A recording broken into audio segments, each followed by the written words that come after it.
The full moon, barely covered by a haze of clouds, floated among many stars. It was a gift from God himself. Although she was not the one who was loved, she could help others by accepting a marriage proposal and become a desired bride, even if her fiancé hated her to the point of wanting to kill her. Virgil's empire owns rich lands overlooking the sea. In this empire, there is a Grand Duke Clenoa, who is also known as the watchdog of the empire.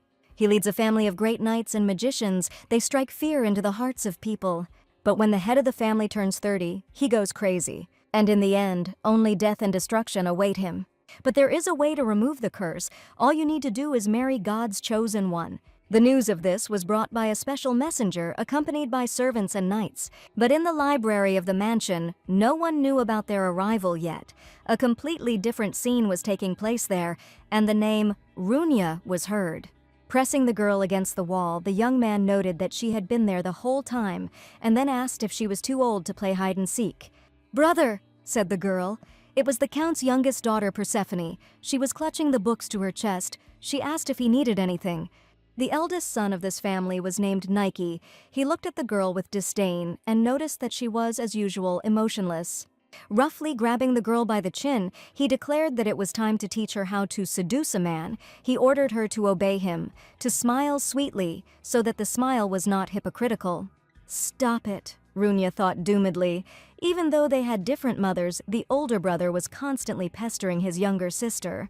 She said that she did not want strange rumors to spread about him, the future heir of the family. She begged him not to worry about her. The phrase about rumors made Nike chuckle. He still didn't let the frightened Runia move away from the wall, declaring that no idiot would gossip about him and his little dog because she licked her owner's hand. Nike assured his sister that none of the people on this estate cared about her. He said that she shouldn't worry too much. Runia thought with horror that he was right. There was no place for her in this house, but she also had nowhere to leave. At that moment, an excited maid ran into the library. "Madam," she exclaimed from the doorway and said that the Count was calling Runia because a letter had arrived for her.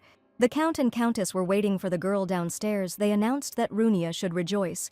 An imperial order concerning her had just arrived at the mansion. Runia was chosen as a marriage partner for Lord Hedius of the Clenoa Duke's family. At the thought of marriage, Runia's eyes widened in surprise. The Countess reminded that Runia knew that she had no right to refuse. Even a fool like her should be perfectly aware of this. The Count was glad that he had once saved her life. Runia was always considered an unwanted child. Her late mother married for convenience, but her father had a mistress and a son older than Runia. After some time, his mistress became his second wife. And unlike Nike, the future head of the family, Runia was a burden with no reason to exist, but if she got married, she would be able to leave this estate. Only Nike exclaimed that he was against it. He couldn't believe that his sister would be given to this terrifying Hades. The Count asked when he asked Nike's opinion. The choice of the bride was predetermined by God. The priests voiced this decision. The Countess laughed. She was glad that the problematic girl would be gone, and the Emperor would be indebted to their family. He was called Hades because he wields great power, but if you become his relative, this power will never turn against you. The Count looked at his daughter and asked if Runia understood all this. The girl was happy to fulfill this request, and so after a while, the carriage rolled along the night road. As the carriage pulled up to the castle gates, Runia thought that the Clenoa family was special. She had no personal meeting or engagement planning. Simply dressed in a wedding dress, Lady Runia Persephone arrived.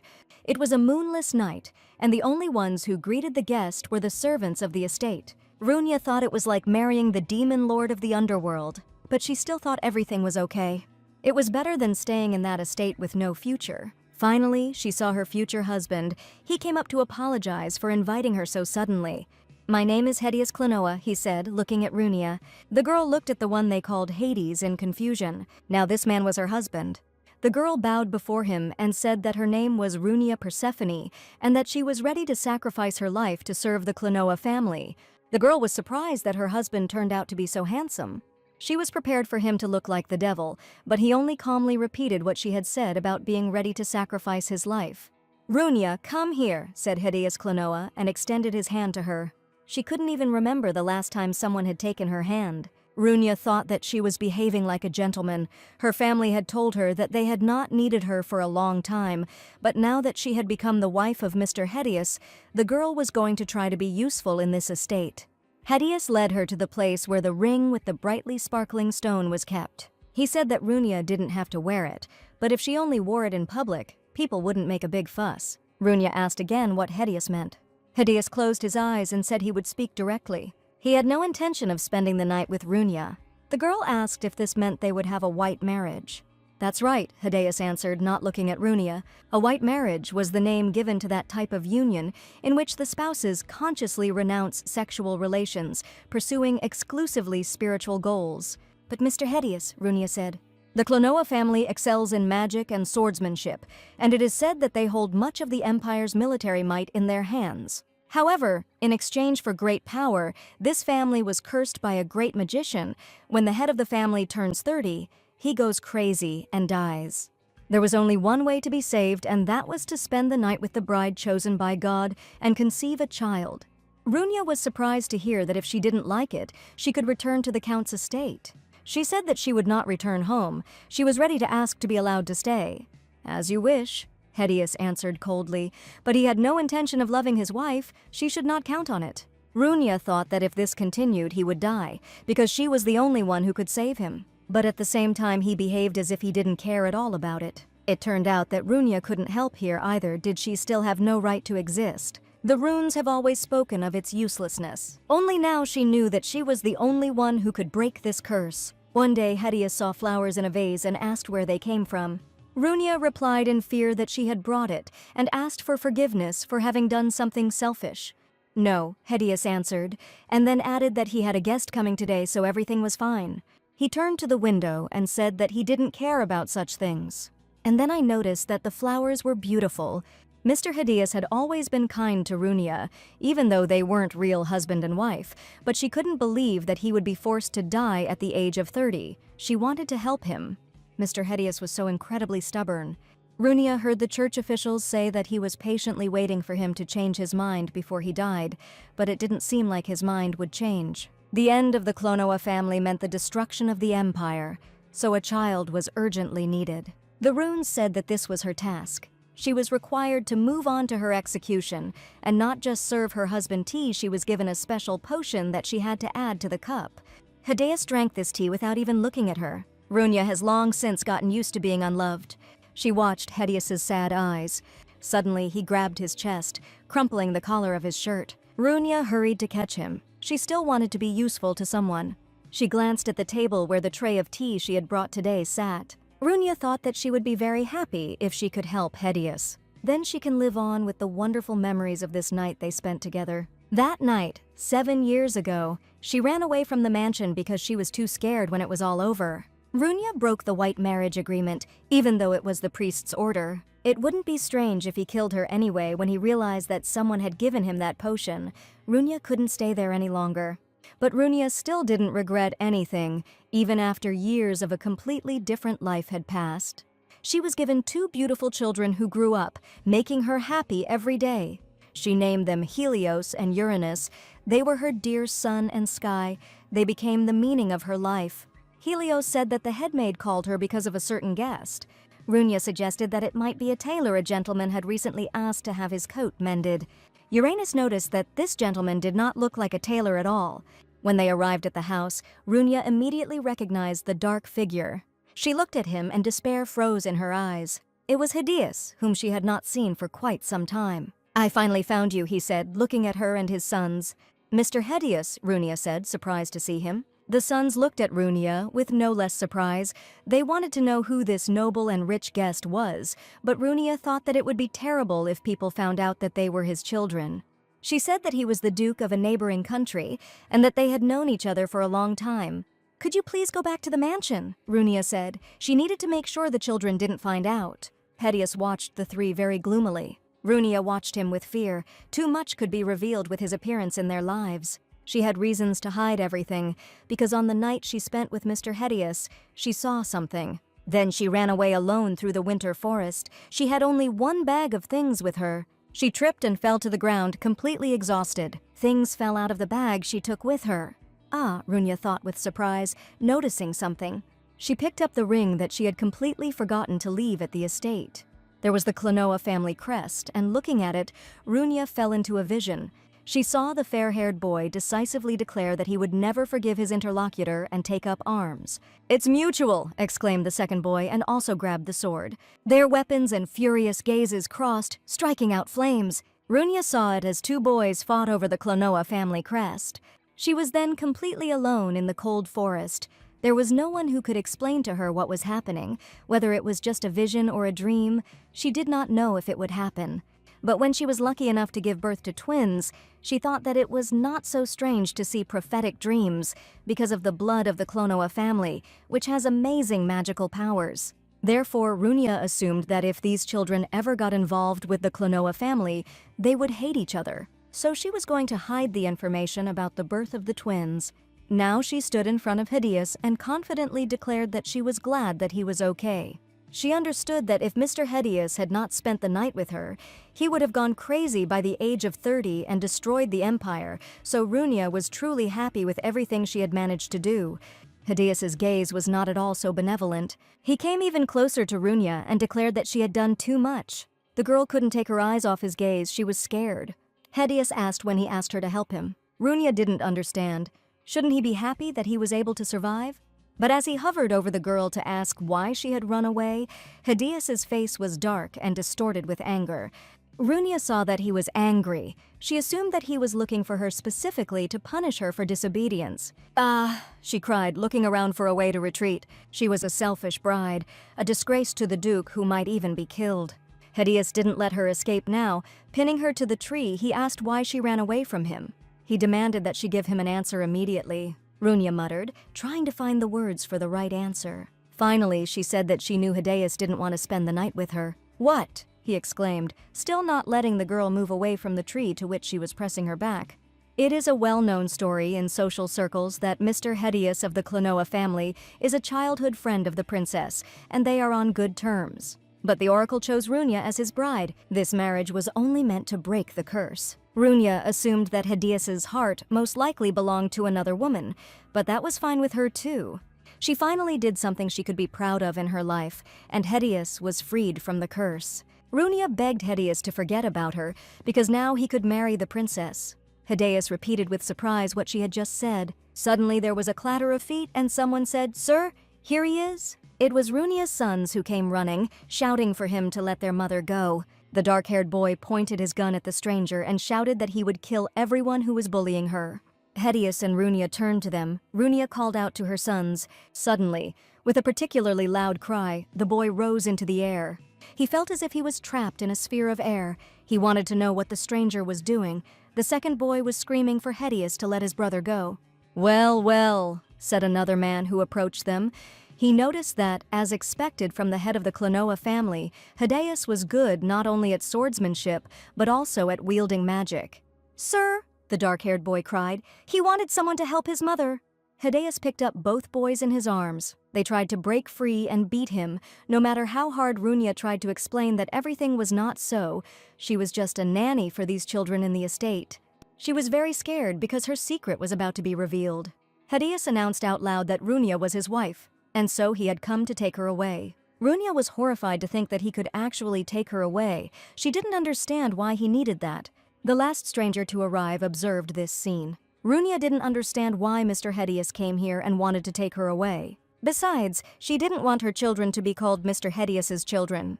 At this point, Hideous noticed that the boys were calling Runia their mother and not their nanny at all. "No!" Runia screamed, continuing to insist that she was just their nanny.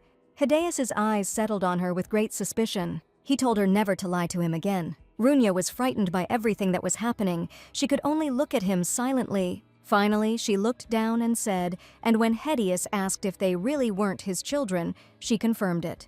Hideous asked when she gave birth to them and who was their father. "Duke Clenoa," said the previously silent stranger. He asked to finally let the children go. He suggested going into the house for a conversation. It was a very luxuriously furnished mansion.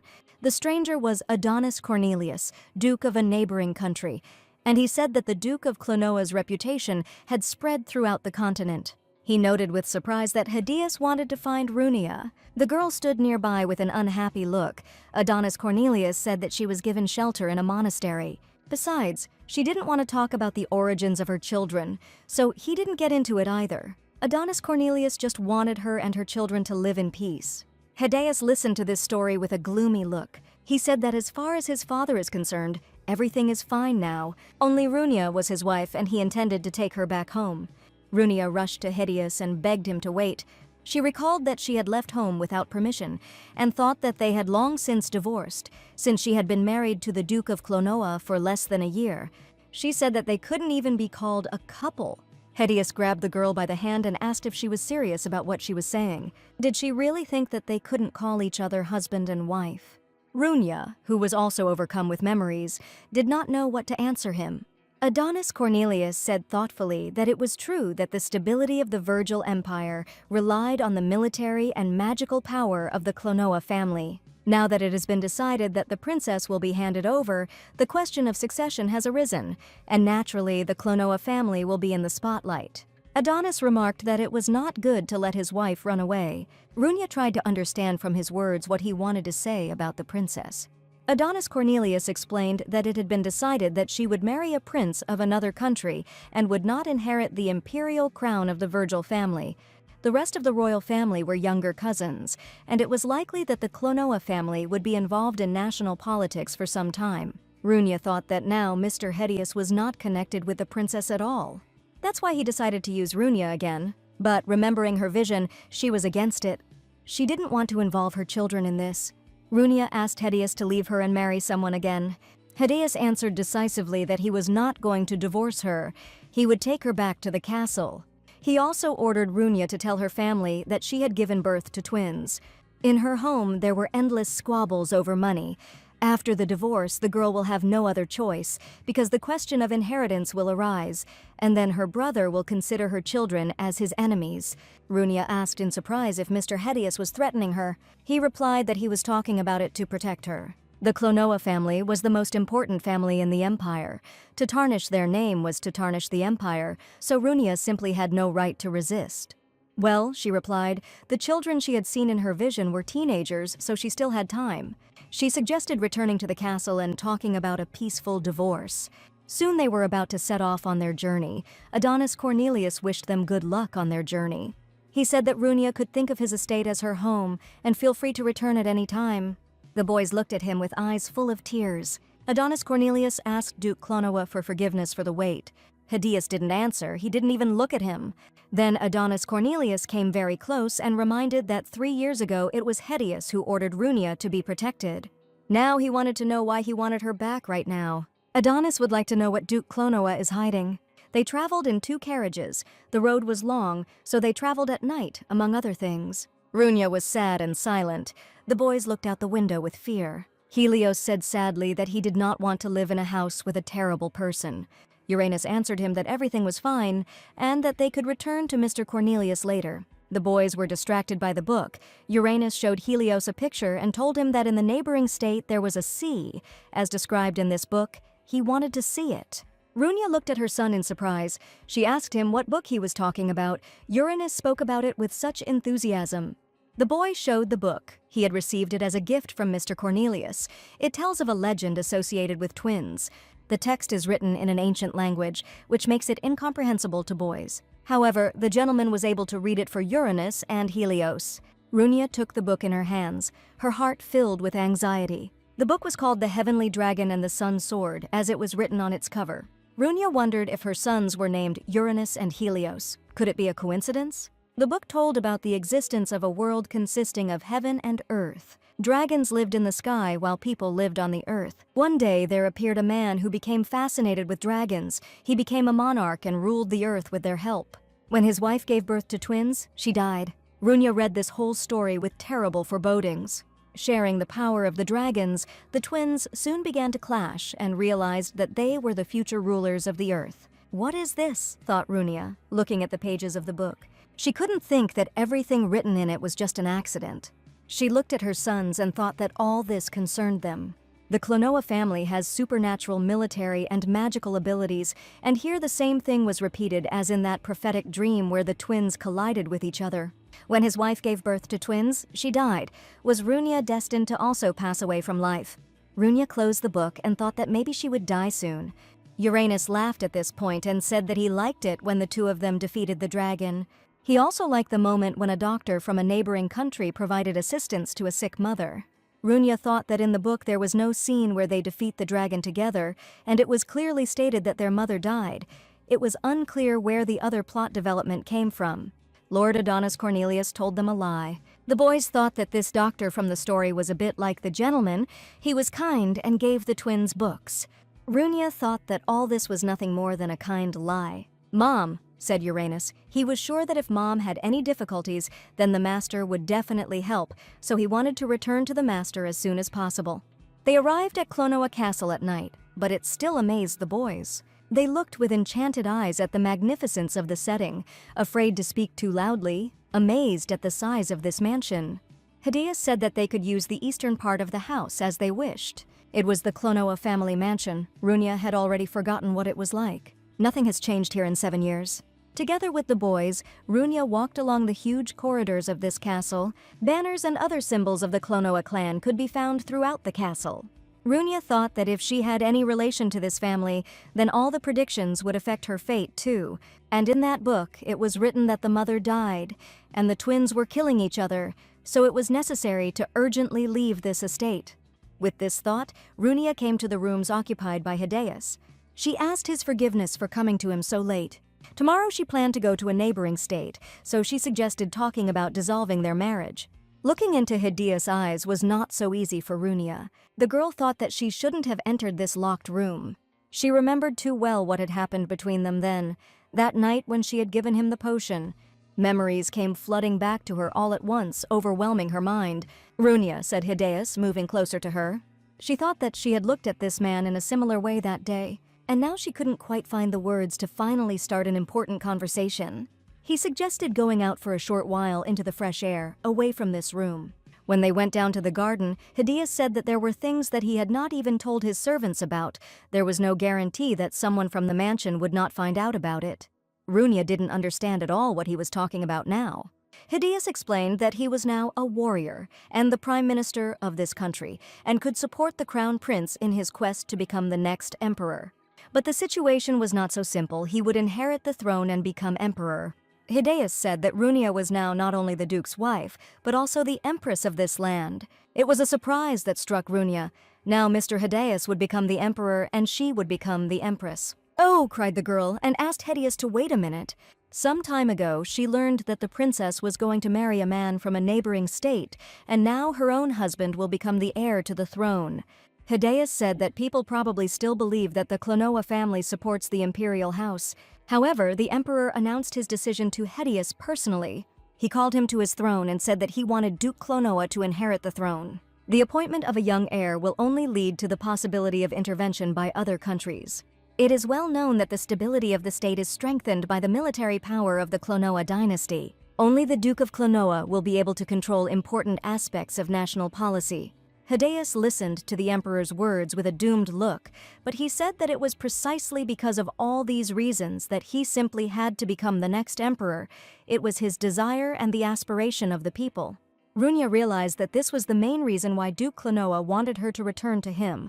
He probably needed to break off their meaningless marriage and form a new alliance with a more suitable lady, but she didn't understand why Hideus cared about her fate when the head of the Clenoa family became emperor. I wonder if the future where the twins fight for the right of succession was connected to the royal throne, but whatever it was, they had to prevent that from happening. Runya said that 7 years ago she was very grateful to Hideus for the opportunity to leave Persephone's family by marrying him. Even Runya then wanted to help this man, who was destined to die at 30 years old. She felt joy from this opportunity.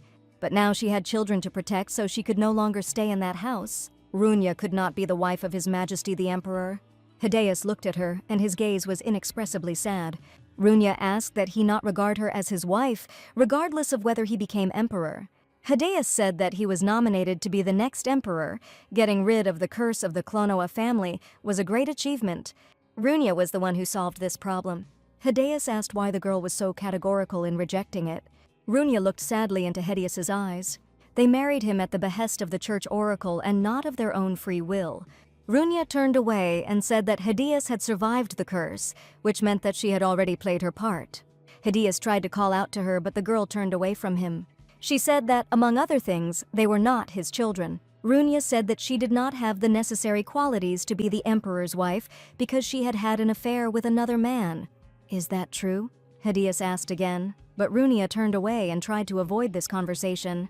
When they met, he told her never to lie to him again. It was not so easy for her now to defend what she wanted to pass off as the only truth.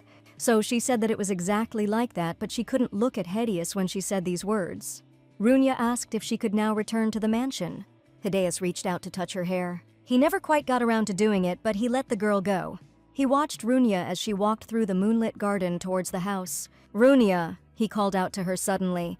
He wanted to tell her something about this plot of flowers. The girl turned over her shoulder when she heard his voice, but Hideus did not dare to continue what he intended to tell her. Adonis Cornelius asked him why he wanted to return Runia now. There was an answer to this question, but Hideus was not yet ready to pronounce it. Runia, wrapped in a shawl, walked along the moonlit corridor. The boys noticed her and exclaimed that their mother had returned. They watched with smiles as she returned alone, and Helios said he was glad the Duke was not with her. Then Helios asked his brother what they were going to do tomorrow, and Uranus rushed off somewhere, saying that first of all they needed to get weapons. Helios admitted with dismay that he doubted his fencing skills. "Okay," said Uranus, and suggested that in that case his brother should explore the mansion to gather the necessary information. Stretching out on the bed, Uranus declared that he would fight the Duke at that time, and Helios would have the opportunity to escape with his mother. The boy believed that this was their best plan for salvation. They must free their mother from the evil Duke. Runia looked so sad that her sons were sure that she was very unhappy here. From the very moment the Duke found them, they did not intend to stay in this house, despite all its wealth. They reflected that Duke Clenoa was excellent in everything. Helios walked carefully through the castle, the owner of which was the force that supported Virgil's empire from the shadows. Helios wondered why such a man existed, why he sought to make his mother his wife. They liked Mr. Cornelius's house, where they and their brother had grown up, much more than Clenoa Castle. Helios walked through this castle and thought that he really wanted to go home. At this time, Uranus was trying to catch up with Hideus, who was walking along the park alley. The boy was waving a heavy sword. "Demon King Hideus," he exclaimed, and then added that he would defeat him. He announced that the Duke must be ready, but Hideus only looked at the boy skeptically. The first attack completely failed. The boy ran past Hideus with a loud cry and almost dropped his sword. The Duke remembered that this child, it seems, was called Uranus, and yesterday he had already been defeated. He was referring to the time when he trapped Uranus in the air sphere using magic. Hideus said he respected the boy's courage, but Uranus exclaimed that it was too noisy. He declared that he was not going to listen to the Duke, he just wanted to protect his mother. He swung his sword at Hideus, but the latter easily pushed away the diligent blow. Hideus stated that the boy had too many vulnerable spots, and one should never show one's weaknesses to the enemy. He took up the sword that Uranus could not handle. Hideus demonstrated how to hold the sword, said that all obstacles must be removed, explained how to aim at the enemy's vital points at close range. Uranus watched in amazement as the tip of the sword quickly found itself aimed at his own stomach. Hideus put away the sword and told the boy to try again. Helios, who had come to the window during his exploration of the castle, saw his brother asking the Duke what he meant, and the Duke praising him but advising him to change his body position a little next time. Hideus advised keeping the tip of the sword as high as possible and said that the blows should be unpredictable. Uranus listened to the recommendations and tried to repeat all the advice. He was completely focused on his movements in this battle. Only Hideus managed to catch the boy's sword by the tip again and thus block his diligent attack. "Excellent," said the Duke, watching the boy. He noted that even an adult might not have time to dodge such a blow, but Uranus could use his skills right now. Hideus said that it seemed that Uranus had a gift for fencing. He asked if the boy had taken out the long sword to show his strength, and then suggested choosing a weapon that would better suit the child's skills. Then he asked if everything was okay, and Uranus shouted that he would kill the Duke with that very sword. Hideus noted that if this was the case, then he would have to train Uranus every day. Runia and Helios walked slowly along the well-kept park alley. Runia looked at her son and thought that Helios seemed to be feeling unwell lately. She asked if Helios was sure he didn't want to invite Uranus for a walk. Helios replied, upset that he did not know where Uranus was now. Runia looked at her son with surprise. Did her boys really quarrel? "Wow!" Helios suddenly exclaimed, incredible delight reflected in his wide-open eyes. Before them was that same wonderful flower meadow where Runia and Hideus had talked that first night after their return. Helios ran towards the meadow, exclaiming that there were such magnificent flowers here. He asked if he could make a flower out of them. Runia remained standing at the gate. She thought about the fact that someone was probably taking care of these flowers in the meadow, looking after them with love. It was so unusual. She didn't notice it at night, absorbed in her own experiences during the conversation. Runia remembered that 7 years ago there was no flower garden here at all. Now she wondered who had planted them. At this time, a carriage approached the fence it could be seen through the dense bars. The carriage stopped, its wheels creaking. Hideus stood next to Uranus, who was clutching a sword in his hands. The boy called out to his mother and Helios. Runia and Helios looked at the two in surprise, as it was unusual to see them together. "Look," exclaimed Uranus, running up to his brother. He proudly announced that he now had his own sword. It was so cool, but Helios didn't answer. Uranus said that if Helios wanted it too, but his brother did not let him finish the sentence. He shouted that he did not need it and started to run. "Wait, Helios?" came after him. Runia looked at her son with alarm. "Oh," she said, and bowed to Hideus, assuring him that she would like to express her gratitude in advance. Hideus asked if the girl was talking about the sword. Runia replied that she was talking about it, but would return it as soon as she and her sons left this place. Hideus objected that this sword now belonged to Uranus. The Duke also noticed that the boy was an excellent fencing expert. These two, Hideus said, he wanted to clarify once again whether they really were not his children. This carriage stopped near Persephone's mansion in the thick twilight. The gentleman received news that Runia had appeared in the Clenoa family. The family's eldest son, Nike, wanted to know if this was true. The man who brought the news bowed and confirmed that it was definitely her. It was all very strange. Nike was sure that they would get divorced, based on the specific term of this marriage, but even after the head of the family turned 30, Runia never returned. Nike suggested that she pretended to be on holiday in a neighboring country, but ended up staying at his house. Nike stated that he had to return her. She was still part of Persephone's family after all, and also his sister. But now Runia stood before Duke Clenoa. She had to answer his question whether her two sons were really not his children. The Duke looked at Runia very carefully. It was difficult to lie under his gaze, but Runia still found the strength to cry out no. Hideus noticed that she lied too much, so he couldn't trust her in anything. Runia sighed and said that if the Duke didn't believe her, then there was no point in continuing the conversation. Runia lowered her head. In fact, she was shocked when she saw Uranus and Hideus together. They were so similar that there was no thought of disputing this relationship. "Mr. Hideus," Runia said decisively. She wanted to remind him that 7 years ago she had only been his wife for a year. 7 years ago, that very night happened that Runia could not forget.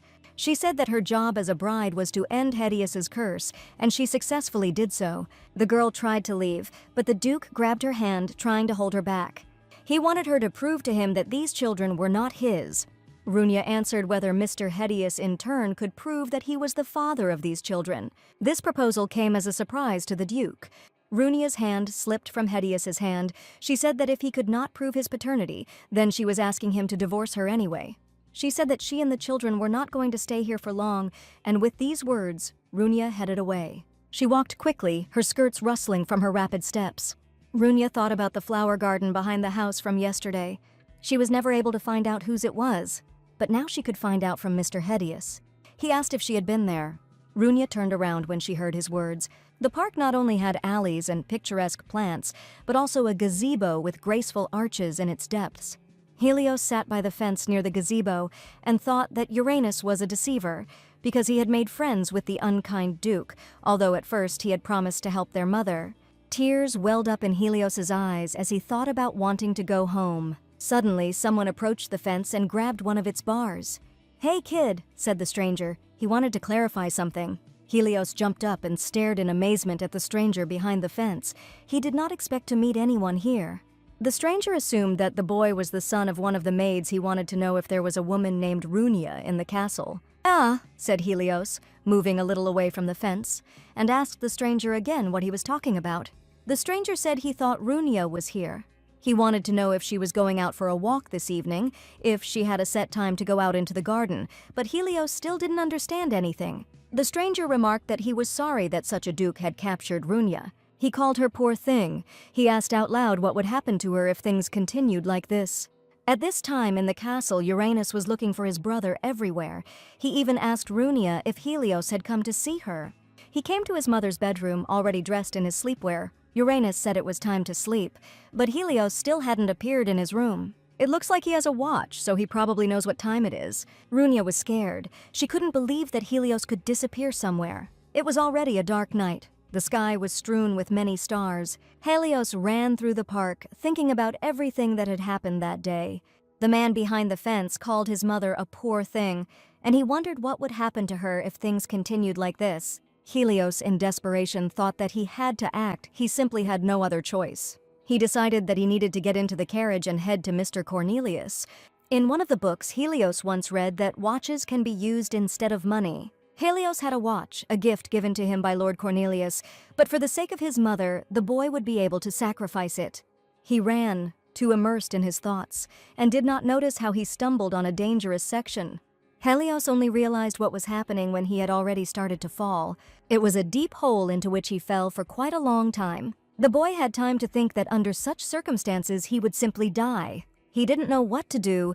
There was absolutely nothing to grab onto here. It was a gorge in the rock, in which there could be sharp stones at the bottom. If you fell on them, it could be very painful. Helios didn't want this. He was too scared. He cried out for help. He didn't know who he was asking, but he really wanted to somehow avoid what could happen to him now. Helios fell into the gorge, huddled and closing his eyes. He did not see how he was enveloped in radiance. The boy noticed what was happening only when he realized that he had not hit the rocks, but was hovering above them. Helios quickly opened his eyes and looked ahead with surprise. He didn't expect this. Could he really fly for some reason?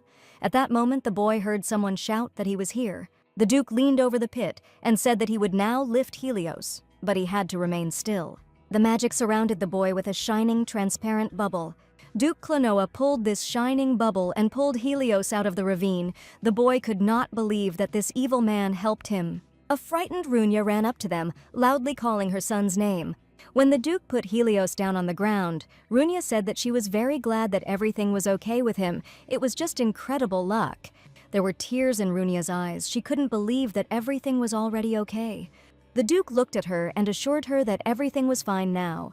He extended his hand in her direction. "Mommy!" Helios cried at that moment and rushed towards her, hugging her tightly with his arms. "Duke Clenoa," Helios said as Runia leaned over him, hugging her son tightly. The boy turned to Hedius and thanked him for coming to his aid. "No," said Hedius. "He said it was not only his merit." He explained that when he rushed forward, the speed of his fall was already reduced by magic, which is why he was able to do everything in time. The Duke suggested that the boy was probably using magic subconsciously. Hedius said that Helios definitely has a gift for magic. This surprised the boy very much. Could he really have magical talent? He certainly hoped so, and now he looked at the hand of his watch and mentally commanded it to stop. Hedius told Runia and Helios to follow him, because there were many dangerous places here. Runia followed the Duke, deeply thinking about the fact that Helios had a magical gift. The dragon from the sky has outstanding mastery in magic. The man from the earth is an excellent swordsman. It was all just like in that book, and that is exactly the power that the Clenoa family inherited. After all, Helios was the son of Lord Hedius, even if he himself was not supposed to suspect this relationship. Helios saw how sad and thoughtful his mother was, so he asked for forgiveness for his behavior. The boy explained that he wanted to go to Mr. Cornelius and ask him to take them back. Runia looked at her son and thought that although he was only 7, he was eager to get to the neighboring state on his own. She held the boy's hand tightly. He had thought about this so much, she realized. It didn't matter whether they had common roots or not. Runia had to get a divorce as soon as possible. It was necessary for the sake of her children's future. During the day, a man looked into the room and asked for forgiveness for the inconvenience caused. He brought a letter for Mrs. Runia. This surprised the girl. Runia took the sealed envelope and wondered if the Lord had written to her. She saw the address and the sender's name, and her eyes widened in surprise. No, it really was a message from her brother. Runia hurried to read everything he wrote to her. Nike said he heard Runia had been undergoing treatment, but it appeared she was now okay. They were planning a banquet to celebrate their anniversary soon, so Runia was ordered to get ready. Her family would send a carriage for her on that day. Enclosed in the official letter was a small note saying that he thought the Duke was not doing very well. Nike claimed that if Runia really wanted a divorce, he could help her avoid the interference of the Clenoa family. Runia didn't want to deal with this disgusting family at all, but she thought that if she got support from her brother, she would be able to divorce Mr. Hideous. That day, Duke Clenoa found Helios in one of the corridors and was surprised that the boy had been there all this time. Helios watched him, not moving far from the door. Hideous asked the boy if he wanted to study magic. She said that she wouldn't force him, but if he became interested, she would help. Helios remembered how this man pulled him out of the pit into which he had fallen through his own fault, and then told him that he had the ability for magic. Helios looked down and thought deeply about what he should do now. He finally admitted that he really liked magic, but he didn't want to learn it from Duke Clenoa. Hideous said he understood, and then took something out of his own pocket. "Take this," he said, handing the object to the boy. In Helios's palms there was an openwork golden key on a chain, and the boy asked what it was. Hideous replied that there was a library on the first floor of the western building. It contained books on magic, and Helios could now use them.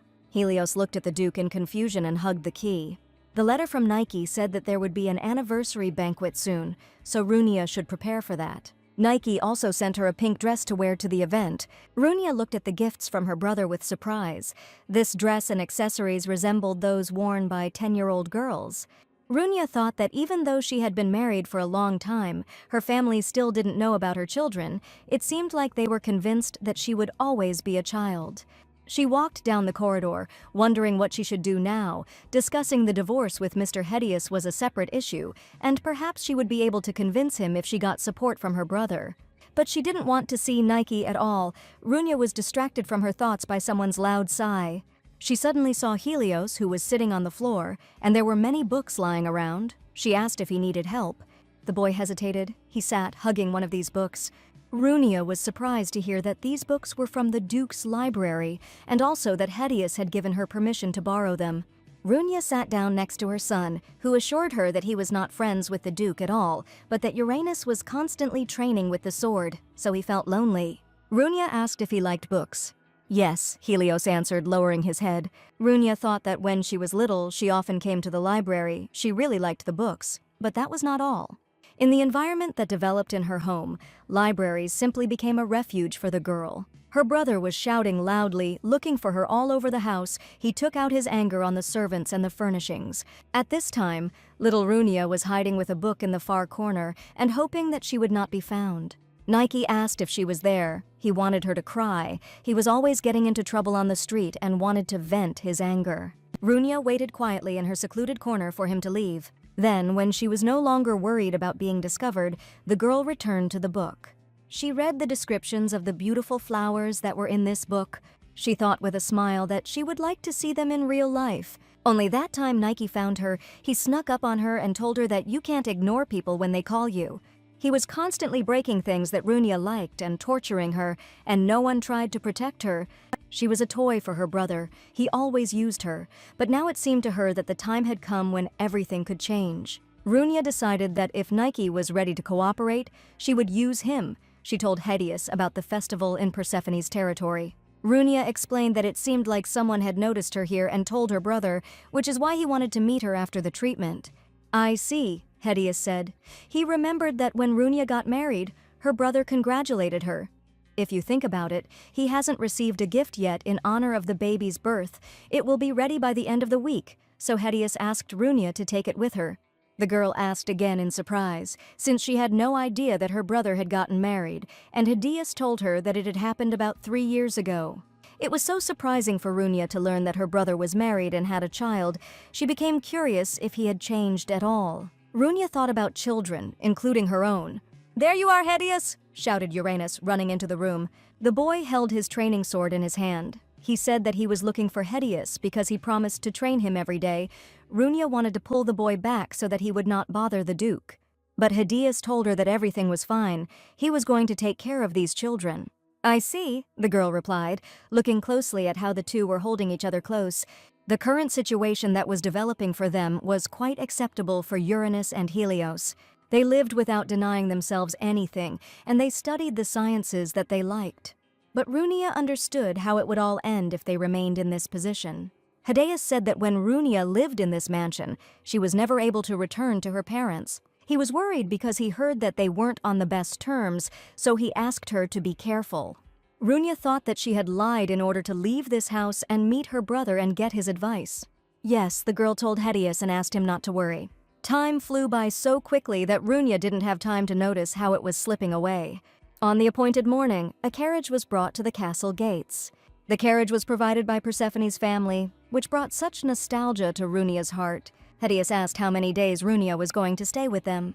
The girl replied that she only planned to show up at the ceremony and could return at night. "I see," said Hedius, and Helios and Uranus waved goodbye to Runya, and she looked at them and thought that she had to do this for the sake of the children. Runya got into the carriage and thought that she didn't really want to meet her brother, but writing him a letter asking for help was too risky an undertaking. So it was better to go and meet him in person for a short time. If it's an event, there might be a lot of people there, and if his wife is among them, Nike is unlikely to start behaving like he used to. Runya thought about it, wondering who this girl was. Soon they arrived at Persephone's estate, where Runya had not been for many years. She was met by a girl who said that Mrs. Runya did not have to be shy and was welcome to come into the house. The girl said that if Runya needed anything, she could just let him know. The girl's name was Emma. She was Nike's wife. Runya thought she seemed rather shy. She apologized for being late and introduced herself as well. It was very nice that Emma was not as sarcastic as the rest of the family, otherwise she was worried about this. Runya was following Emma down the hallway when she heard a familiar voice call out to her. It was Nike. He immediately reported that his sister had arrived a bit late. Runya thought that a lot of time had passed, and he spoke as if they had parted only recently. He mentioned the delay, but it was he who sent the carriage for Runya. Emma recalled that Mr. Nike's father had asked him to come into the office early. Nike didn't pay any attention to his wife's words. He turned to Runya and asked what happened to the dress he gave her. After all, he wrote in the letter for her to wear this particular dress. Runya replied that the dress was too cute. She felt awkward wearing it. She glanced sideways at Emma, who stood there with a lost look. Nike stated that his little sister was the same as before. He told Runya to go quickly to the main hall because everyone wants to see her. Runya noticed that Nike's wife had just said something important. Nike remarked that Emma was wonderful. But he was absolutely sure that his father would not ask her for anything really significant. She was too useless a woman. Soon they actually entered the dazzlingly decorated main hall. But none of the guests paid much attention to Runya, so she could remain standing by the wall and think about how her brother called Emma useless. She realized that nothing had changed in this house. Nike brought one of the family's old acquaintances to her, who noticed that Miss Runya had become much prettier over the years. Nike asked the Baron to use flattery in moderation because she might quickly get used to it. Runya told her brother that she would like to talk to him alone. "Ah, I see," said Nike. He said that after tea the guests would be gathering in the western part of the house, so he asked her to wait in the eastern living room, where they could calmly discuss everything that was needed. Count Persephone slammed his fist on the table and shouted that he had told us that we needed to call Nike here, into the office. The bishop was here, but he was still unable to greet him. He shouted at Emma, who was humbly bowing before him, accusing her of being unable to convey even a simple message. The girl only asked for forgiveness. She was very sorry that she couldn't complete the task. Runya heard this conversation when she came close to the open door. She thought it was terrible. Nothing had really changed. This place had been rotten since she was born, and it remained so to this day. Runya walked into the east living room, and Nike soon joined her, immediately apologizing for keeping her waiting. "Brother," Runya said. She thanked him for making time for her in his busy schedule. "Little sister," Nike said, sitting down next to Runya on the couch. Runya folded her hands on her lap and began the conversation she felt was necessary. Firstly, she wanted to discuss the letter and find out why her brother felt she had difficulties in her relationship with Mr. Hedius. Nike replied that his sister was still too young and obviously not ready for family life, and besides, he had heard more than once that Hedius was an eccentric. Also, the first thing to note was that it had been 7 years and they still had no children, which he thought was to be expected. Nike said that he cleaned her room and also bought new dresses for Runya so that she could wear them wherever she wanted. Runya was surprised by such measures taken. She said that it was not at all necessary to do this. But at that very moment, Nike pushed her and threw her onto the carpet. "Noisy," he said, and then asked if she would go back to her room if it belonged to her, which was fine with him too. He hovered over Runia as she lay on the floor and told her that she needed to understand that he would not work with her without proper compensation. Runia screamed that she wanted to go home. She knew things were bad. Nike grabbed her by the hair and said that he would not come out. He had already sent the coachman back and would not be able to provide her with another carriage. Runia understood that her brother's goal was to get his pet back 7 years ago. His toy had gone missing, and it was extremely offensive. Runia, unable to resist, lay on the carpet and looked at Nike with eyes full of tears. It was no surprise that he now wanted to get her back, no matter what method he chose. Nike called her poor thing and his hands were already feeling her face. Nike suggested that Runia must have been lonely without her husband. He hissed in Runia's ear that he had told the guests that his sister was returning to help him with his business. In fact, he said, grabbing her hand, many have seen Runia without a ring. Runia listened with her eyes wide with horror as he said that she was his toy forever. At that moment, some sounds came from behind the closed door to the east living room. Runia turned around abruptly. There were people there, they could hear them. The door swung open and the man who entered froze on the threshold, seeing the scene on the carpet. He turned to Mr. Nike. Even though Runia tried to break free and screamed for help, she now very much doubted that her brother would show sympathy and want to be of any help in her divorce matters. However, Nike was one of those people who did not care at all what methods he used to obtain information, be it violence, financial difficulties, or something else. Nike would definitely get the information he needed from someone who could be useful to him. Runia thought she could use this as an excuse to refuse the marriage, stating that her family was not suitable for her to become the emperor's wife. The man who entered the living room was one of the employees, and he stood there indecisively. Nike asked if he was on duty again that night and thanked him for his work. He asked the clerk to keep an eye on the door for a bit. Holding Runia close, Nike said that no one should come in here. The servant bowed low, clearly intending to carry out his master's order. Runia looked after him in horror, realizing that no one would help her now. The door slammed behind the servant, and Runia realized that she shouldn't have come here so carelessly while this man was in the estate. Nike leaned towards the girl and said that this was exactly the expression he had been waiting for so long. Runia sank back to the floor, resigned to her fate. "Give up," Nike told her with a malicious smile. He wanted her to become his toy again. He grabbed her and pulled her towards him. There was no one in this house who could stop him. No one would be able to come to her aid. Soon there was a noise from the door again. "No, you can't come in here," the words were heard. "Please forgive me," came from the door. The employee admitted that it was the same as insisting that people not visit a certain place. The man who was about to enter was indeed difficult to hold back. Standing at the threshold of the eastern parlor was Hideous Clenoa. Runia looked at the Duke with a desperate and frightened look. "Hideous Clenoa," cried Nike. He asked why the Duke was suddenly here. Runia was still on the floor, her clothes in disarray, her full skirts hiked up, revealing her knees. Hideous's gaze stopped on this picture. How rude it was. Hideous said that Runia said that she would return by nightfall, but it seemed that she did not have time. He asked if there were any problems with the horse and carriage. The Duke paid no attention to Nike's expression. "It's late," Hideous said, leaning towards Runia. He was going to take her home. "Wait!" Nike shouted. He said that Runia wanted to divorce the Duke, so he was going to take care of her. Hideous just measured Nike with his heavy gaze. Nike had nothing to say to that look. He could only look at the Duke, who confidently did whatever he wanted. Hideous led Runia out of the living room, saying that she would decide for herself about the divorce, and that the conversation between them was over. Together they left Persephone's mansion. It was already deep into the night. As they stood in front of the carriage, Hideous invited Runia to get in. He looked at her and asked if this had happened before. With her head down, Runia said that she thought her brother was just joking to make her scared. She clasped her hands in front of her and admitted that today was different.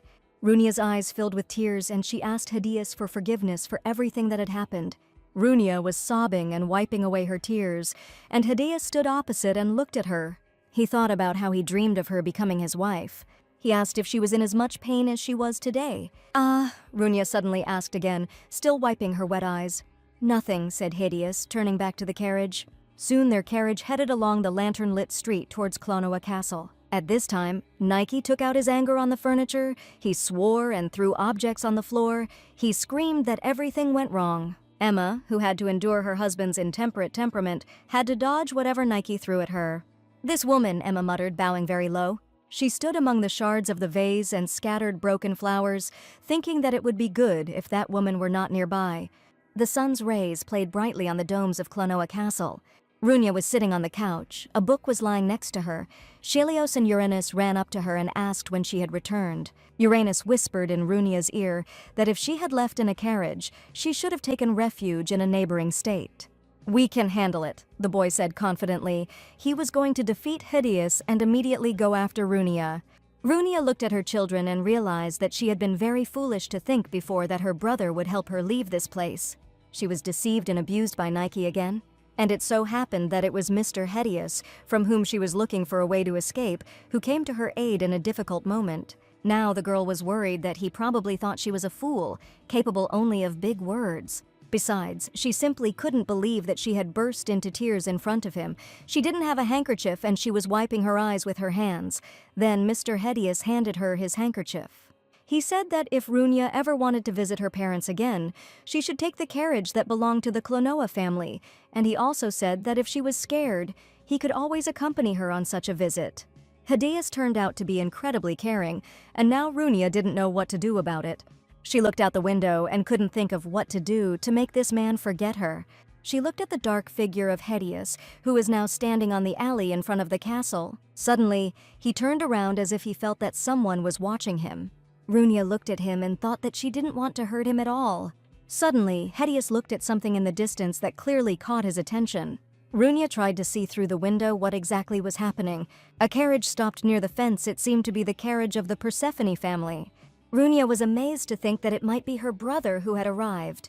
However, it was Emma who apologized to Runia with a guilty expression for such a sudden visit. It was okay, Runia said. She wanted to show Emma her affection and find out what brought her to the Clenoa family.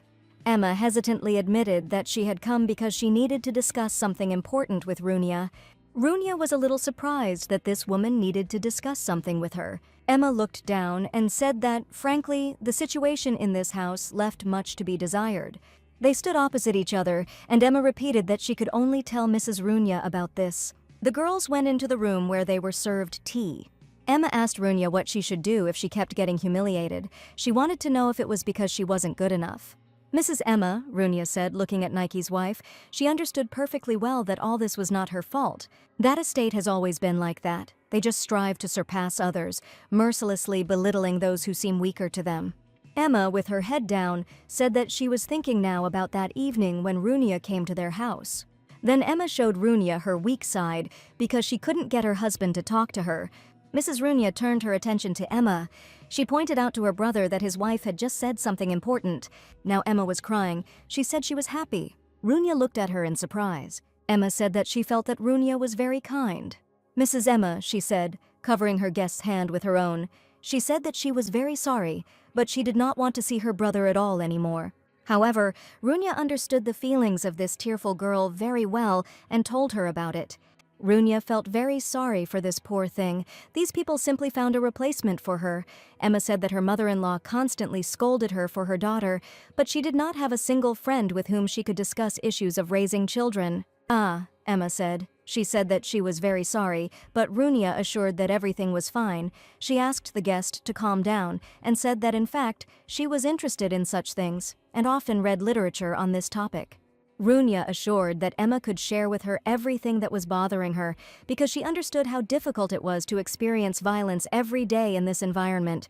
She hoped that she could support her just by listening to this story. "Mom," suddenly a voice came from the door. It was Helios and Uranus who came to find out if the guest had already left. "Yes," Runia answered. She had indeed already seen Emma off and was now standing by the window. She asked her sons for forgiveness for asking them not to enter her room. The boys assured her that it was okay. At that time they were exploring the mountains behind the estate. Now Helios said he was hungry, and Uranus asked if it was chocolate. The boys noticed some candies in a box that was standing on the table. "No," said Runia, turning away from the window. She was so engrossed in her conversation with her guests that she forgot to eat the sweets, but these candies contain alcohol and it was already dinner time, so they could go to the dining room. Uranus agreed with the arguments and said that they would then run to dinner, but Helios asked him to wait. Runia took the box of candies and carried it away, admiring her sons. At this time, Emma was already sitting in her carriage to go home. She thought about what she had seen today, about Runia's beautiful dress, the large mansion with the spacious garden. She couldn't allow someone who was so lucky in life to seduce Mr. Nike. Runia, in her room, finally decided to try one candy from the box that Emma brought. Clenoa Castle was quite large. It took a long time to walk from one room to another. Helios and Uranus came to the door of Runia's room to ask if Mom really wasn't going to have dinner tonight. Runia replied that she was not feeling well, perhaps she had a cold. Okay, Uranus replied. The boys wished her a good rest. Runia waved at them and returned to her room.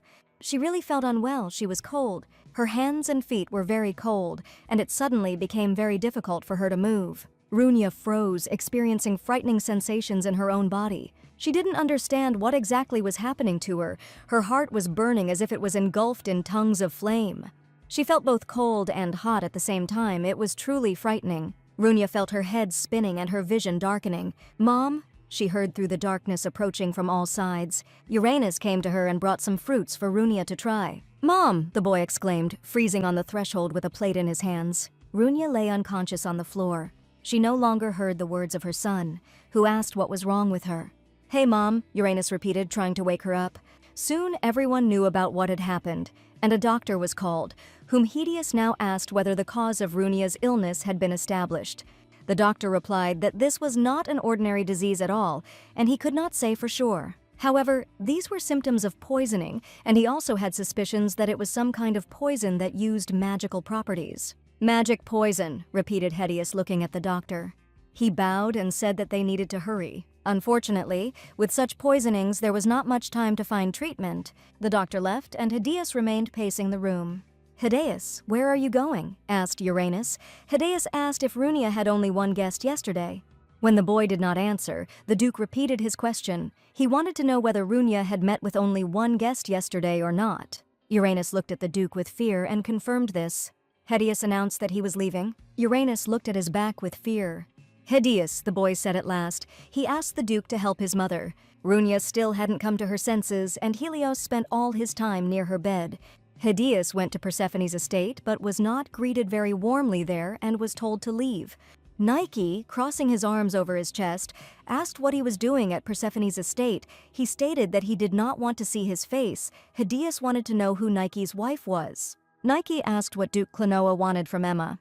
Helios replied that he needed to find out something from her. Nike asked if it was because of yesterday's events. He wanted to know if the Duke was also trying to please Emma. Helios grabbed Nike by the collar, squeezing hard. He told his interlocutor to watch his language. He was not at all interested in Nike's wife. He wanted to ask her about the magic poison that she used to poison Runia. Nike reacted with surprise to the words about the magic poison. He couldn't understand what Emma had to do with it. Helios said that according to the doctor, Runia has very little time left. He asked if Nike understood what that meant, but he could tell from the wide eyes that he thought it was true that Emma's family were mages. Helios said he needed to see Nike's wife right now. To find Emma, Helios headed to the garden that surrounded Persephone's estate. He walked quickly among the many well-dressed guests who were whispering to each other, wanting to know who it was. Soon Helios found Emma and approached her.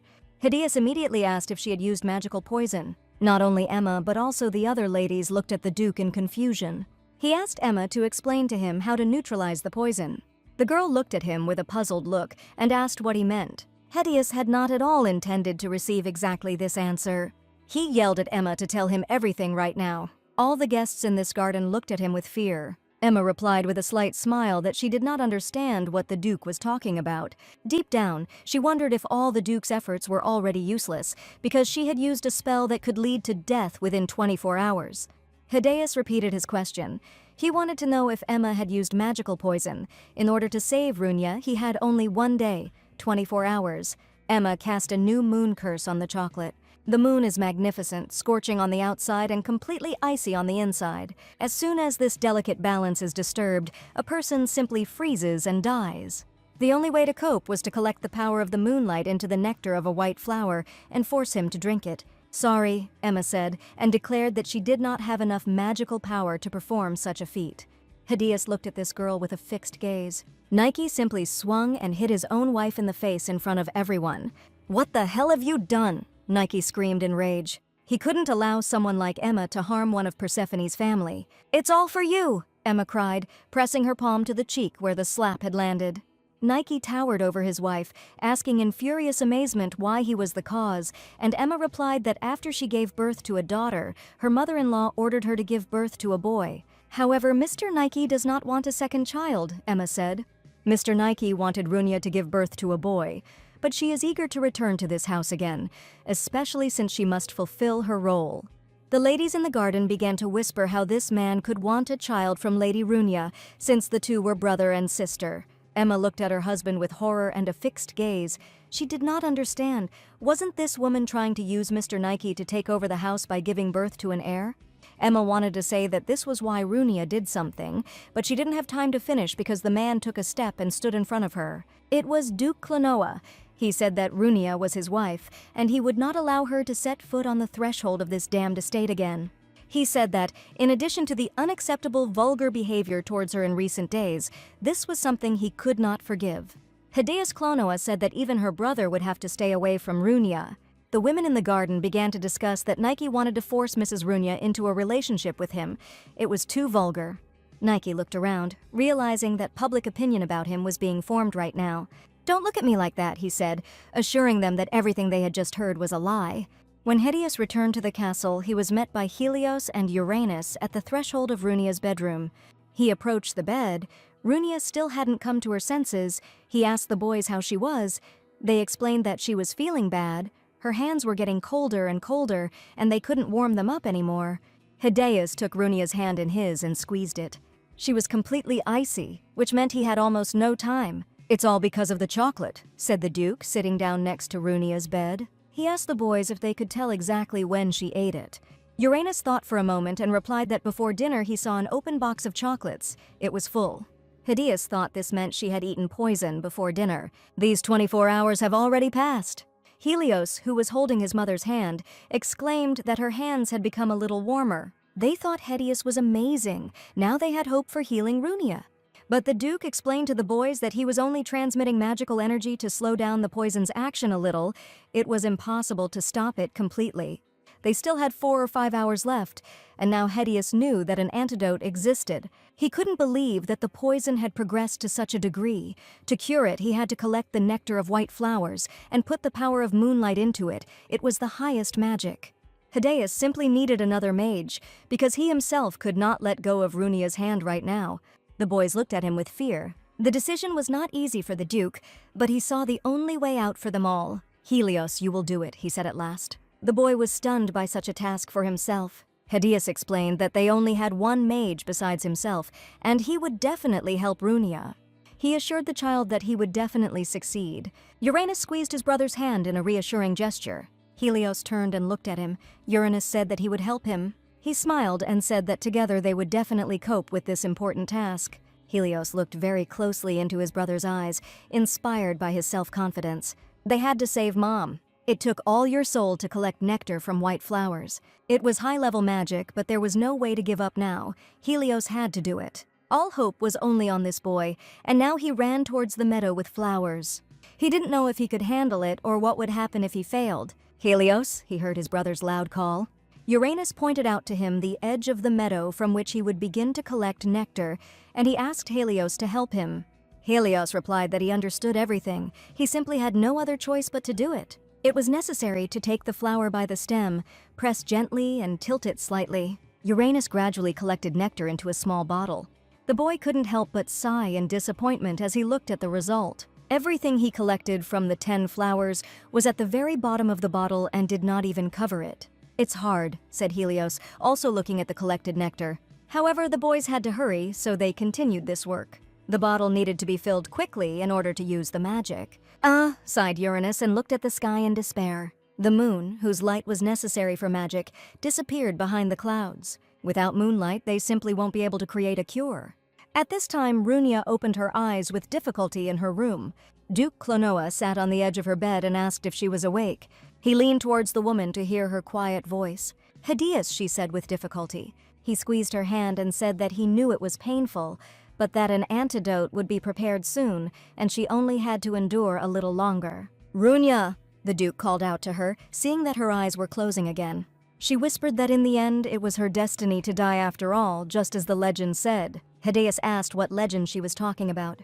He said that she would not die, because he had already told her that the medicine would soon be ready.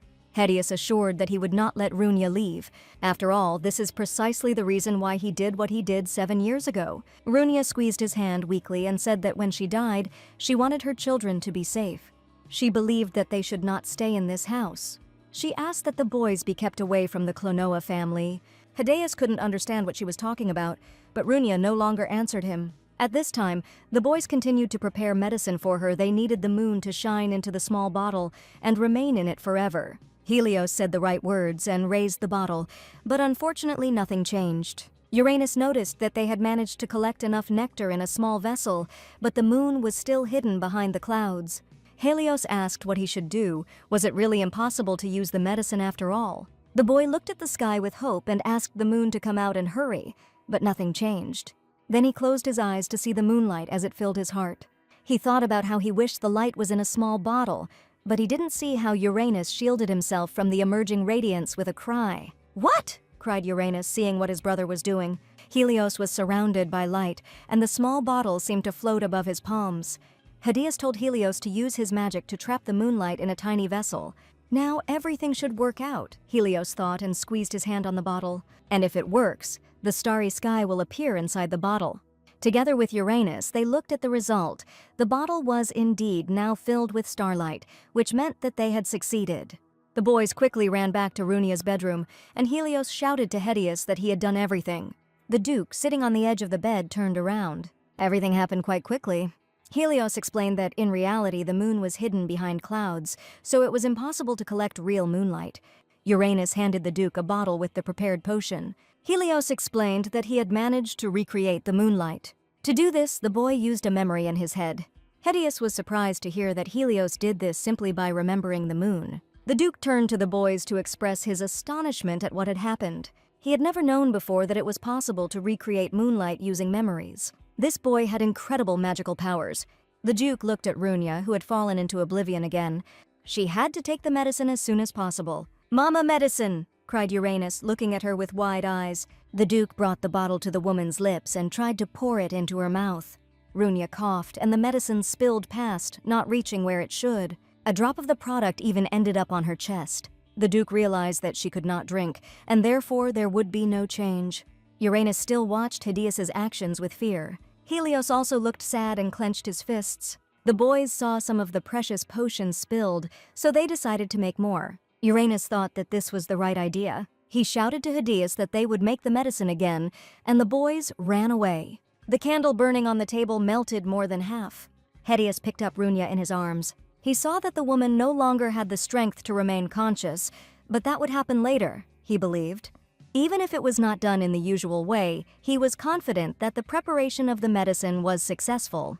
If only Runia could accept him. Uranus and Helios ran quickly through the park back to the flower meadow. They looked at each other with great concern. The moon tried to hide behind a thick, dark cloud again. "Runia," the Duke said. He told the woman that her children were trying to save her. She needed to wake up, if only out of love for her sons. Hedius looked at the woman he was holding in his arms. He leaned towards her and collected the drops of spilled medicine from her skin with his lips. Hedius gave the medicine to Runia with a kiss. Thus he saw that she was able to drink every drop. Then he took the bottle and did the same with the remaining product in it. He kissed Runia and handed her a potion of nectar and moonlight. "Come back," he begged and called her, claiming that he would not let her die. The woman's limp hand lying on the bed moved slightly. Runia opened her eyes during the kiss. She saw herself walking alone in the dark forest. The first snow began to fall from the night sky. Runia thought that this was the reason for the cold. Her mother also died on a similar cold winter day. Little Runia looked for flowers that could cheer her up, but she didn't find any, so she just cried and held her mother's very cold hand. "Thank you, Runia," her mother told her. She still missed the warmth of her mother's hands. Now she had children of her own, and it was her turn to protect those little hands. This was especially important after what she saw. She had to protect these two from the evil fate that threatened them. She needed to change what was destined for her boys. She had to take care of them. She couldn't rely on anyone in this world. There was no one else to warm her hands. However, suddenly a human figure appeared in her vision. Who could it be? She felt a huge sense of relief when someone took her hand. These were very gentle and caring hands which made tears flow from Runia's eyes. Duke Hedius Clenoa kissed her when she came to. His eyes were so close and Runia saw concern in them. She slowly realized the reality and cried.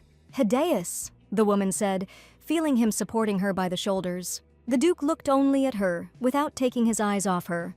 Uranus and Helios continued to collect nectar in the clearing when Hideus came to them to tell them that Runia had woken up. He said that everything was fine now and the boys could come back. The children turned around, their eyes still worried. Finally understanding the Duke's words, the boys beamed and looked at each other with smiles.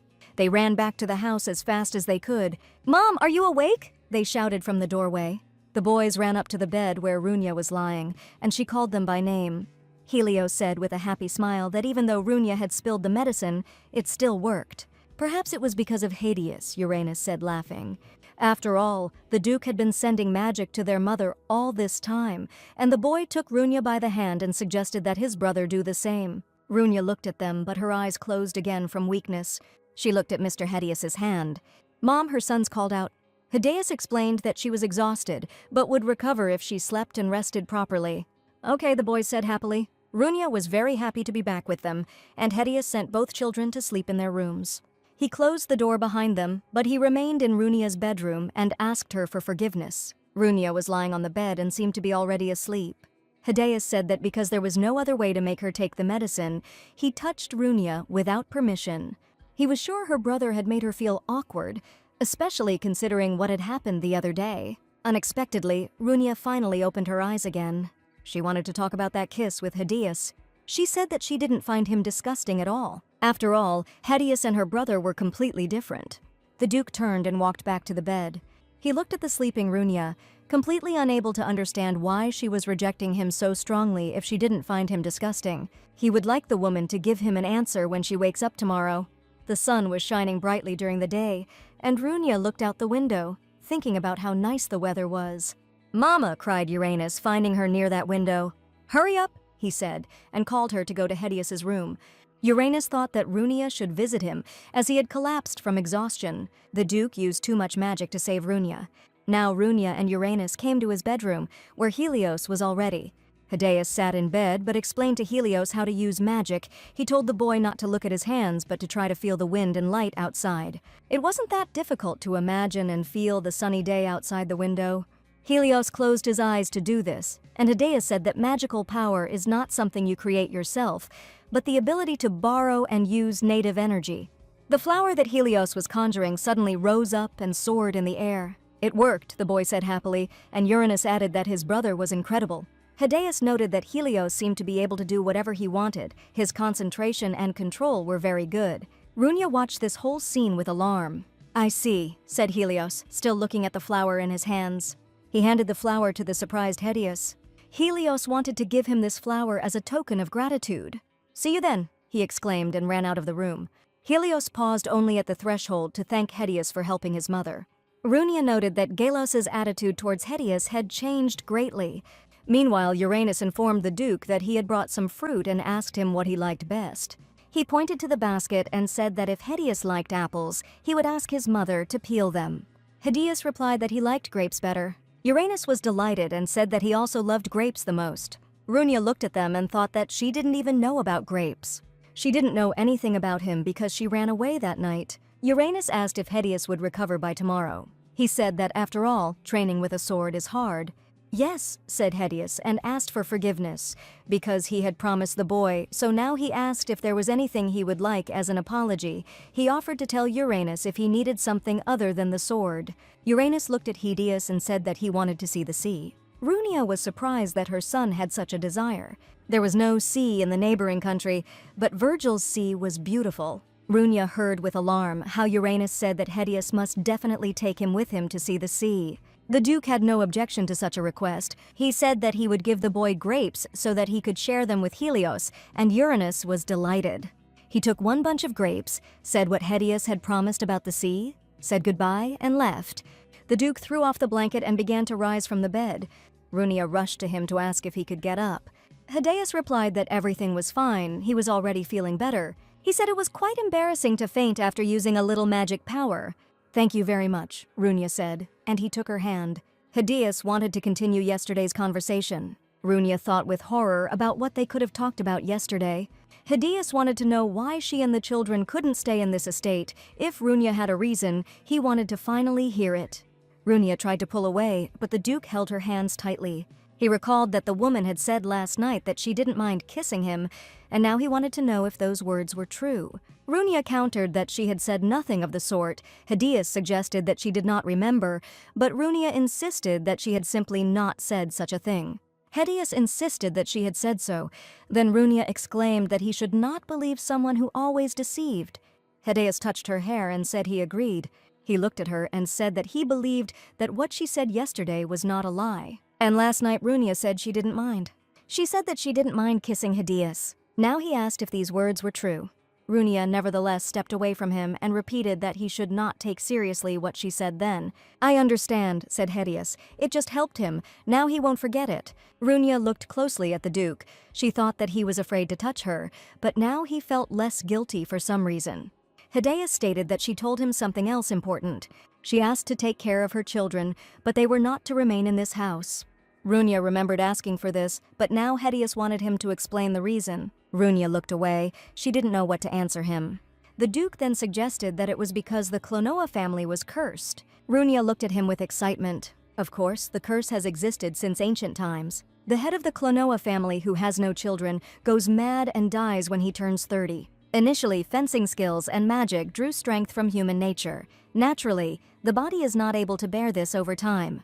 However, the curse was passed down to siblings even after the death of the head of the family. Hedius said it was an endless circle. Hedius had no younger brothers or sisters. So he thought that after his death, the house of Clenoa would simply cease to exist. These words shocked Runia. She didn't expect this. She asked the Duke why. Hedius replied that the curse concerns not only the head of the family. If he does not die, then the woman who gave birth to the child dies.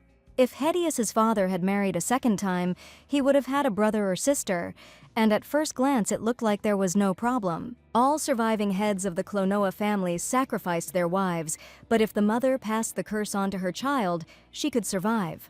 It all sounded too scary. It is said that this family brought more benefits than the emperor by uniting the magicians and knights with their powerful abilities. But for some reason he was nicknamed Hades, and not a hero. This was because one of the spouses dies. If the Clenoa family falls into decline, the security of this country will be compromised. However, Hedius did not want to live at his wife's expense. Runia looked at him with wide eyes. This man told her right after their wedding that he was not going to sleep with her and asked her not to have any hopes. The girl was ready for these words then. Hedius said that after Runia left the house 7 years ago, he was worried about her safety and looked for her whereabouts. He breathed a sigh of relief when he learned that the girl had hidden in a monastery in a neighboring country. That night she failed to conceive, and Hedius thought he would die on his 30th birthday. After all, Runia was the only one who could help him. But he didn't die. She lifted the curse from him. He didn't know why she was so worried, but most likely it wasn't just the disappearance of the curse. Even after giving birth, Runia was still alive? Perhaps she was special. Runia clenched her fists in excitement. She lowered her head and repeated that she had already told Mr. Hedius more than once that these were not his children.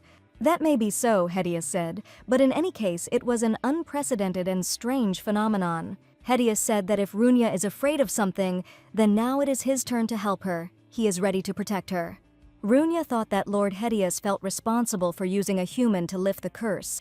He was a kind person who would rather die than harm someone. At this time, a smart carriage pulled up to the castle gates. Runia and Hedius turned to the window. The girl had time to think that she wanted the Duke to live more freely. The servants reported that a visitor had arrived at the castle. It was Duke Cornelius from a neighboring country. Adonis Cornelius entered the house and immediately heard someone calling him Master. It was Uranus and Helios who were joyfully running towards him. He said he was glad the boys and their mother were okay. Helios said he was also happy for the Master. Helios asked with joyful hope if the Master had come for them. Uranus looked at his brother with a worried expression on his face. Cornelius explained that he had come here on business. In the evening, he was going to go to the palace. And now he just wanted to see them. Runia thought that she would like to ask the gentleman about the book. Her children heard a story with a happy ending, but unfortunately, the real content of the book was more tragic. Runia was sure that it had something to do with Clenoa's curse, so she needed to learn as much about it as she could. Runia thought that they needed to somehow create an opportunity for conversation, while Cornelius asked about how Uranus practiced fencing and Helios magic. He said with admiration that it was incredible and that the boys were both trying their best. He was happy about that. Uranus and Helios simply beamed with praise. Hydeus entered the room and first asked forgiveness for the wait. "Duke of Clenoa," Cornelius said, greeting him. He heard that the Duke was not feeling well, so he asked for forgiveness for such a sudden visit, but Hydeus assured him that he was fine now. There was no need to worry. Cornelius said that this was great news, and added that, in truth, he wanted to secure Duke Clenoa's support during the negotiations at the palace, so he asked Hydeus to accompany him. Hydeus asked anxiously if there were any problems. Cornelius asked for a little time, and then Hydeus asked him to come into his office. Helios asked Mr. Cornelius to return to them after work. Uranus added that then he would be able to watch his fencing. Helios also wanted to show off his progress in mastering magic too, and Cornelius promised the boys that he would be happy to watch after he had sorted out all his business. Runia understood that now there was no way to discuss the current situation, her dream and the myth. "See you later," said Cornelius. She looked at him in surprise. It seems he understood everything. Adonis Cornelius, Duke of a neighboring country, owned territory near the border of Virgil and also carried out diplomatic missions. When Runia gave birth to twins, she had difficulties and needed to leave the monastery, and the mansion's maid Cornelia offered her a job. Cornelius then asked Runia if she had prepared the tea he was drinking. He asked why it tasted so good. He didn't mean to flatter her, but the tea had a completely different aroma. Runia explained that she added some dried fruit to the tea leaves and today it was apples. "That's how it is," said Cornelius, and once again praised the taste of the tea, and then thanked her. He was a man who always smiled and said thanks with a calm and impartial character. Runia interacted a lot with the people working in the mansion, and they all adored Mr. Cornelius. Living in Duke Cornelius's mansion was like finding her first happy family in her life. It was a place where all the people were very caring and kind. She was sure that the gentleman would tell her everything he knew about the curse and myths. Even if she herself did not understand anything, he would give her good advice. Runia believed that Cornelius was the complete opposite of Hydeus, who never said anything. However, she didn't come here to find out everything about Hydeus's favorite things and what he was thinking about. He said that he didn't want to live off his wife's sacrifice. These were the kinds of things Runia should have known about him. Runia saw a maid with a tray, which she was going to take to the office. She asked to be allowed to take the tea herself. She wanted to take care of today's guest herself. Now she needed to know the truth, so she headed to the office. So Hydeus spoke and asked what Cornelius meant by negotiations in the palace, with whom he was to have an audience. Cornelius hesitated a little before reporting what had happened. To tell the truth, the princess of this country did not want to marry the prince of the neighboring one. This news astonished Hydeus, who believed that everything had been decided long ago. Cornelius said that Duke Clenoa had visited the palace since childhood and had become the princess's best friend, and since they knew each other, perhaps Hydeus would be able to persuade her. At that moment, Runia approached the door with a tray. She heard Duke Cornelius asking Hydeus to help him. She put the teapot and cups on the table, poured tea into them, and Cornelius said that he hadn't drunk the fruit tea that Runia makes for a long time. He said that, as always, this tea was very tasty, and then he noticed that today they added berries to it. He was glad to drink it after so long. Cornelius assumed that they must drink this kind of tea every day here, and he envied it. Hydeus remarked that he wouldn't mind drinking it. Suddenly, Runia turned to Cornelius and spoke to him excitedly. She said that there was something she wanted to ask him, so she asked him to give her some time. "Okay," Cornelius said with a smile. He assumed that the conversation would be about the book he gave to the children of Runia. Cornelius suggested asking Duke Clenoa. He said that this book is also connected with him. Runia looked at her interlocutor excitedly, which meant that the book was connected to him after all. She expressed her assumption that this book describes the legend of the curse of the Clenoa family. Hydeus looked at her carefully. Cornelius continued to maintain his serene and benevolent appearance. The room where they continued their conversation was very bright, which emphasized the elegant atmosphere. Runia took the book in her hands and showed the title written on the cover. Hydeus took the book from her and opened it, and the name of their country, Virgil, was written there. Cornelius confirmed that what was described in it could speak of the origin of the Clenoa family.